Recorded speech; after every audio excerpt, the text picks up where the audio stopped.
غنمشيو نشوفوا التشكيله ديال المنتخب ديال هولندا اللي هي اللي غالبا غادا تلعب كونطرنا. هاد التشكيله هي متوقعه من طرف سوفا سكور، ولكن بالنسبه لي انا والمنتخب المغربي انا هو سوفا سكور بالنسبه للتشكيله المتوقعه ديال المنتخب. حيت داك النهار درنا تحدي سوفا سكور غلطات في التشكيله 11 وانا جبتها لاصقه، فهادشي اللي كاين.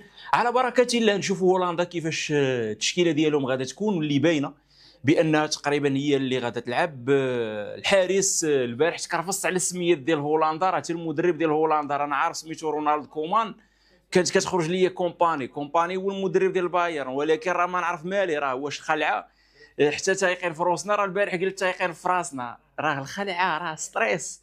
والحمد لله اللعابه ديالنا عندهم ثقه في النفس وقادرين انهم يكونوا متحكمين في هذيك الاحساس ديالهم قبل من الماتش. انا كمتابع ما عندي والو، انا محب ديال المنتخب، كنبارطاجي الشغف ديالي والحب ديالي للمنتخب.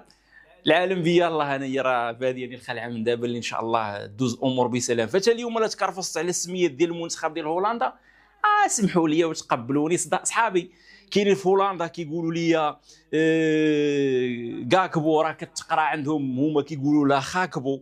المغاربه كتقول لهم خاكبو، كيقول لك لا راه سميتو كاكبو. فاللي قلناها اخذوها من عندنا وتقبلوا منا. حتى في راسنا شي سميات ديال اللعابه ديال هولندا، راه حنا راه ماشي هولنديين باش ننطقوا اي هربات باش ننطقوا الاسماء ديال اللاعبين ديال هولندا اكزاكت، فما يمكنش.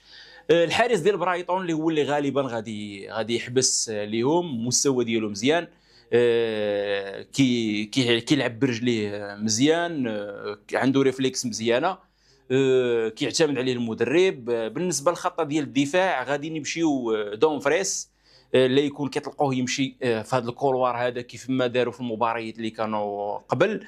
فان هيك اللاعب ديال برايتون اللي غادي لتوتنهام، اللي قدم مستوى كبير في الدور ديال دور المجموعات بالنسبه ديال التمريرات الصحيحه اللي عنده من اكثر اللعابه في حاليا في هذا المونديال اللي عندهم لي باس صحاح. ملي كنقولوا ارقام بناء على الورلد كاب، بناء على الداتا اللي متاحه لنا اللي واخدينها في هذا كاس العالم، فعنده ارقام اللي هو الاول حاليا في هذوك التمريرات اللي كتسمى ديال كسر الخطوط، كسر الخط ديال الضغط.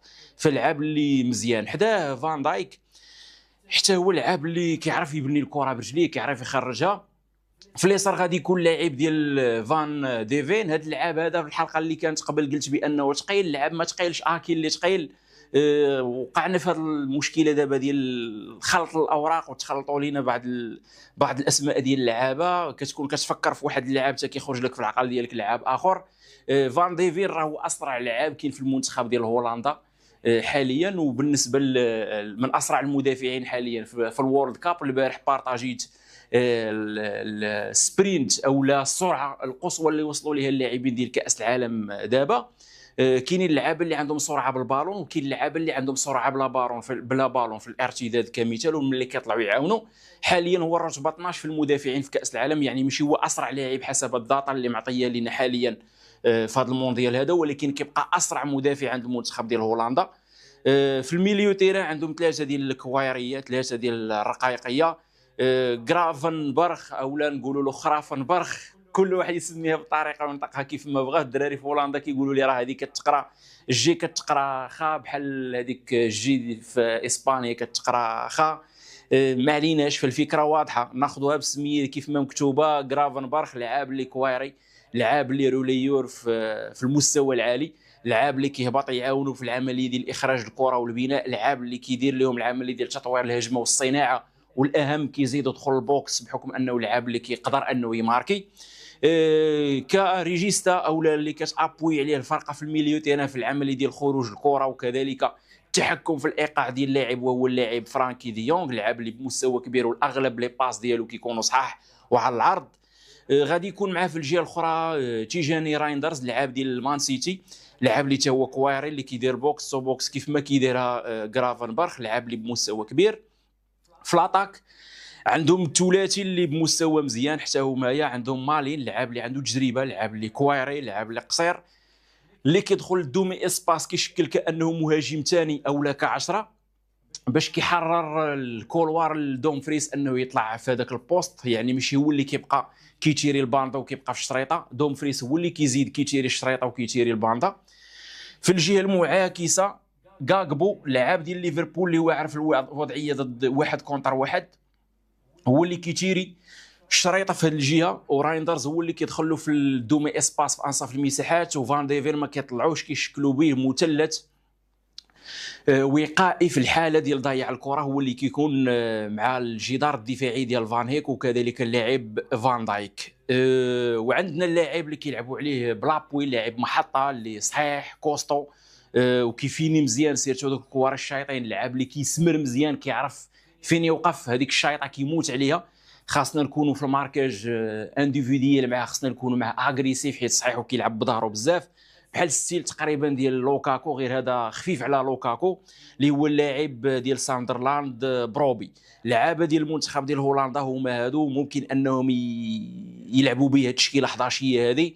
سامرفيل ممكن انه يلعب، ولكن بواحد النسبه قليله ممكن انه يدفعوا به حتى الشوط الثاني، واغلب التشكيله 11 ممكن تكون هي هذه ديال المنتخب ديال هولندا، اللي تشكيله بداو بها ولعبوا بها وما سهلاش في مستوى كبير الصراحه.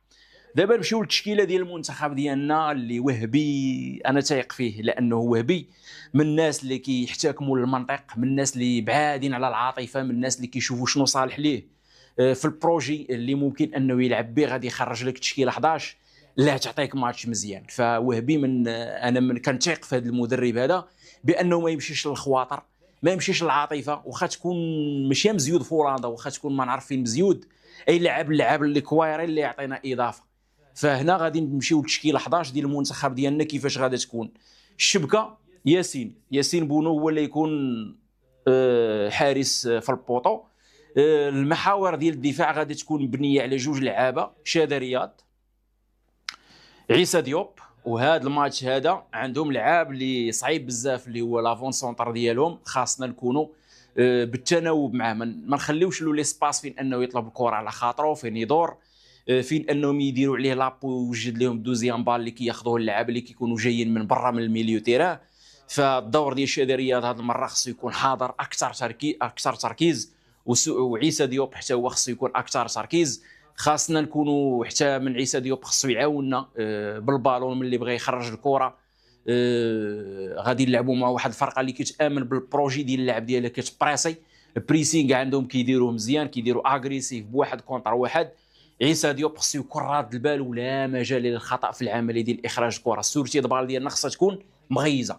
في اليمن حكيمي الكابيتان ديال الفرقه، وهنا حكيمي خصو يكون من الاضافات القويه ديال الفرقه ديالنا في ليلين كاملين بثلاثه، دعم الدفاع، دعم الميليو ملي تكون الكره غاديه، ودعم لاطاك ملي تكون الكره في الثلث الاخير من الملعب وقادر عليها اشرف حكيمي. واشرف حكيمي انا كنعرف المستوى ديال هذا اللعاب، نتوما كتعرفوا المستوى ديال هذا اللعاب، هو اللي الماتشات الكبار خصو هو اللي من طبيعه الحال مدوز نيفو اكبر من هاد اللعابه هادو، بحكم انه دوري الابطال داها 2 مرات ولعب في ايقاع عالي، في ريتم عالي مع فرق اللي بمستوى عالي. فهو اللي خصو يهزنا غدا هو اللي خصو يكون في الطوب فورما، ويهز صحابو يكونوا معاه، ويكون هو الليدر ديال الفرقه بالشرويطه وبالكاريزما وبالعطاء ديالو في التيران. في اليسار الحاج نصير مزراوي اللي لا خوف عليه، غادي يكون من طبيعه الحال بنفس الاداء والمستوى اللي عطانا امان دفاعي في الماتشات اللي قبل.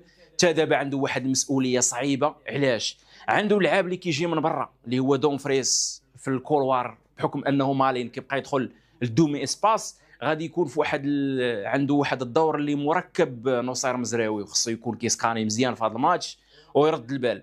الا سحبوا مالين خصو ضروري تواصل يكون عنده مع نائل العنوي باش انه يبروتيجي ليه ظهره عند مالين، باش هو يخرج للوضعيه ديال واحد كونتر واحد مع ديم فريس وما يخليش يدوز. زائد عندنا بلال خنوس لعاب اللي كيعاوننا دفاعيا، فهذاك اللعاب اللي هو دوم فريس لعاب اللي كيجي من برا بحال البيستون، هذاك المبدا اللي كتطلق لعاب بيستون جاي من برا. خاص بلال الخنوس يعاون نصير مزراوي، ما نحطوش نصير في الوضعيه ديال 2 كونتر واحد، حيت عندهم مالين ودون فريس كيمشيو لديك الجهه وكيخلقوا لك منها مشاكل. الا لقاو منين يدخلوا غاديين يدخلوا. نمشيو للميليو تيران اللي لا مجال للعاطفه، 2 لعابه اللي غاديين يلعبوا هما اللي خاصهم يلعبوا، نائل العنوي، ايوب بوعدي. وايوب بوعدي هنا العمل اللي غادي يدير كيف ما داروا في المباراه ديال البرازيل بالكرافاطه السهله، كيقرا اللعب، كيدير المسح للملعب وكيعرف انه فين يوقف، وملي كيطلع حكيمي هو اللي كيجلسي وكيوقف كيحاول انه يامن المنطقه اللي هو كيخويها اشرف. يعاوننا في العمليه ديال خروج البالون ويعطينا دعامه سيرتو لعيسى ديوب، حيت عيسى كنعرفوه في اخراج البالون على قد الحال، هذا هو الدور ديال ايوب بوعدي، ويزيدنا القدام بالباسات وبليسباس اللي يربح، وكذلك بالمبدا ديال انه نديروا ديك الترحيل او لا التحميل الزائد ديال الخصم في واحد الجهه، يسويتشي لينا اللاعب للجهه المعاكسه كيف ما دار في المباريات اللي لعب اللي كانوا قبل. ك10 اللي غادي يكون عندنا وناحي الا كان في الفورما راه صافي يشد مانيطا ويبقى يلعب الفرقه كيف ما بغى. نتمنى يكون في الفورما، ملي كيكون في الفورما كيبقى كيتحرك بزاف، كيحط راسو دائما في الخيار ديال الرجل الثالث، وكيعطيك فرصه انك فوق ما توحل كتلقى لعاب خاوي اللي كيكون هو كيديرها حتى بلال الخنوس ملي كان كيلعب لداخل. دابا في الباندا بلال هنايا بالتحرك اللي ممكن انه يدير اوناحي، لا كان في نهار وغدا اوناحي كيف ما قلت يشد مانيطا ويلعب لنا الفرقه كامله تبارك الله. فكنتمناو غدا يكون مركز ويكون في نهارو اول كره تدخلوا في الماتش. غدا الدراري كاملين خصهم اول كره يدخلوا في الماتش باش ما نتعطلوش مع المنتخب ديال هولندا.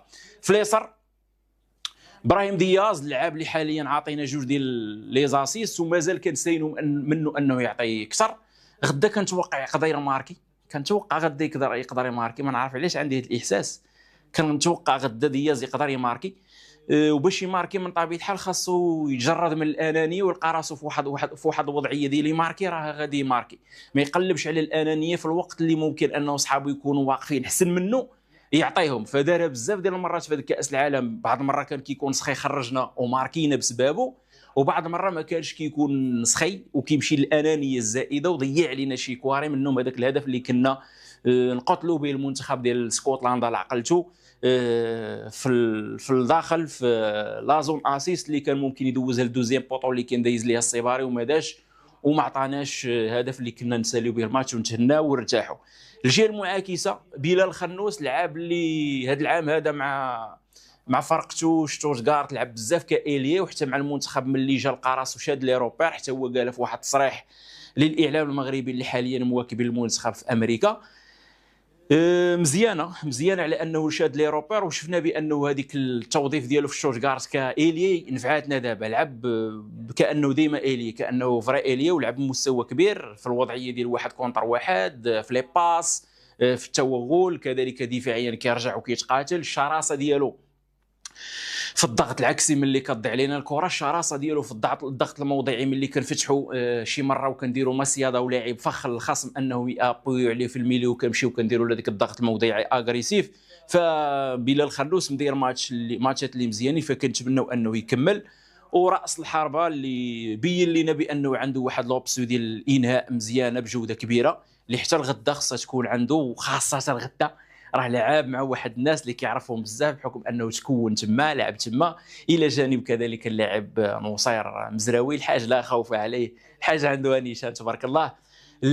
اسماعيل السيباري خصو انه يكمل لينا في ديك الجوده ديال الانهاء اللي بانت عنده في هذا كاس العالم، جوده كبيره، 3 ديال الاهداف من انصاف فرص ماركا ليك. فكنتمناو حتى غدا ماشي انصاف الفرص، غدا لا جا لينا ربع فرصه ماشي 4 فرصه، قصوم فرصه خصو يماركي لينا سيرتو الماتش ديال غدا مع فرقه اللي حتى هي عندها امكانيات فرديه اللي تقدر تماركي عليك واخا تدافع مزيان، فرقه اللي صعيبه.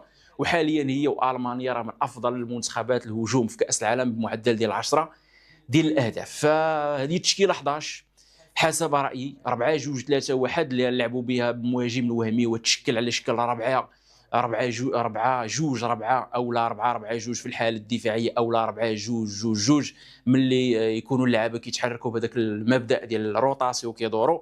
فالتشكيله اللي صراحه هي اللي تستاهل تلعب بلا تفلسيف، بلا لف ولا دوران، بلا عاطفه. كنتيق في وهبي على انه مدرب اللي ما عندوش العاطفه، وهادو اللي يستاهلوا يلعبوا هما اللي غاديين يلعبوا غدا 11 كاملين. ما كاينش شي واحد غادي يلعب في البلاصه ديالهم. كنتمنوا شريطه انهم يكونوا كاملين موجودين وما تكون حتى شي مشكله ديال شي اصابه الله يستر ديال شي لاعب. نهضروا حتى لي شونجمون غدا غادي يكونوا مفصلين على جوج ديال الحوايج. الشونجمون الاول يكون مفصل الا كنا رابحين، غادي يكون ستيل ديال واحد الشونجمون غادي يكون مغاير على انه غادي ندخلوا لعابه اللي يعاونوك دفاعيا ماشي هجوميا. وعندهم السرعه في لي كونتر في لي ترانزيسيون. الا كنا الله يستر خاسرين ولا معادين وباغي نرجعوا في الماتش، غادي ندخلوا نمشيو للشونجمون الثاني باللعابه اللي يكونوا عندهم حس هجومي اكثر ما هو دفاعي. كيديرها وهبي الا لاحظتوا في الماتشات اللي لعب كان كيلعب اميموني طالبي، الناس كيتسائلوا علاش جسيم لعاب اللي رابيد وكياتاكي مزيان، ولكن كان البروجي محطوط على انه هذيك الفتره كنا كنحتاجوا انهم لعابه يفوهونا دفاعيا، اللعابه اللي يجريو يضربوا تماره ويعاونوك دفاعيا. عليه كان كيلعب اميموني. حتى دابا راه الا كنا الله يسر خاسرين اي اتاكي بجسيم وبراهيمي، ماشي طالبي وماشي اميموني. الا كنا رابحين غادي اتاكي باميموني وغادي اتاكي بالطالبي. كاين اللي قال لك لا بغينا نشوفوا السباعي، حنا ماشي في الوقت ديال بغينا، حنا في الوقت ديال اللي لبستوني غيدخل يتقاتل معانا، حنا في الوقت ديال انه راه غدا اللعابه يديروا في بالهم. راه بنادم مسكين يكون جالس في القهوه، كاين اللي يكون كيترعد، كاين اللي يكون مخلوع، كاين اللي فيه القلب قلبه غادي يسكت، كاين اللي فيه طونسيو غادي يا اما يطلع ويا اما يهبط. يبقى يطلع ماشي يهبط، يستحيل يهبط. كاين اللي فيه بومزوي اللي هو القول العصبي، انا من الناس اللي فيهم بومزوي. ربي اللي عالم حتى هما نتمنى انهم يحسوا بنا باللي راه غدا غادي نكونوا على الاعصاب ديالنا وماشي حتى في الوقت العادي واللي هو الوقت الساعه البيولوجيه ديال الانسان بالنهار كتكون قاد على كل شيء. جوج ديال الليل هي الوقت اللي الاغلب كيخصو يكون ناعس والدماغ صافي مفاتيقي النهار كامل، ابارك ما تزيد عليه بالقيس ديال الماتش. فكنتمنى حتى اللعاب يكونوا عارفين هذه المسؤوليه ويعطيونا ماتش اللي ريفيرونس، ماتش مرجعي. ولا داروا الدراري ديك الشيء اللي عليهم والله تيربحوا هولندا حيت عندنا كواريه.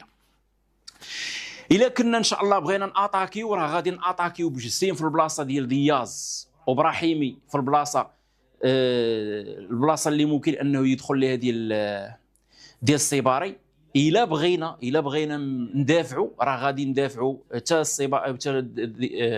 رحيمي في الحاله الدفاعيه. الا بغينا ندافعوا ونامنوا النتيجه غادي يكون غير هو الاختلاف. الا بغينا نامنوا النتيجه وندافعوا لعابه اللي يفوهونا ويضربوا تماره في الحاله الدفاعيه غادي يكون اميموني وغادي يكون طالبي هنايا.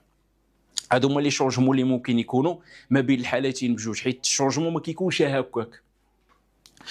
الشونجمون كيكون مدروس على حسب انت وشنو الحاجه ديالك من الماتش. هذه الفكره. فهاد الشيء اللي كان الخوت تنتوما من حقكم انكم تعطيونا التوقع ديالكم، من حقكم ما تتفقوش معايا حيت انا كنبقى انسان مغربي محب للمنتخب، كنبارطاجي الشغف ديالي مع الناس اللي بحالي. صافي هذه هي الخلفيه وهذا هو المبدا اللي بدينا عليه النهار الاول. حتى نتوما عطيونا نفس الحاله اللي هي شنو التوقع ديالكم للتشكيله 11 ديال المنتخب ديالنا. دابا الختام الاخوه.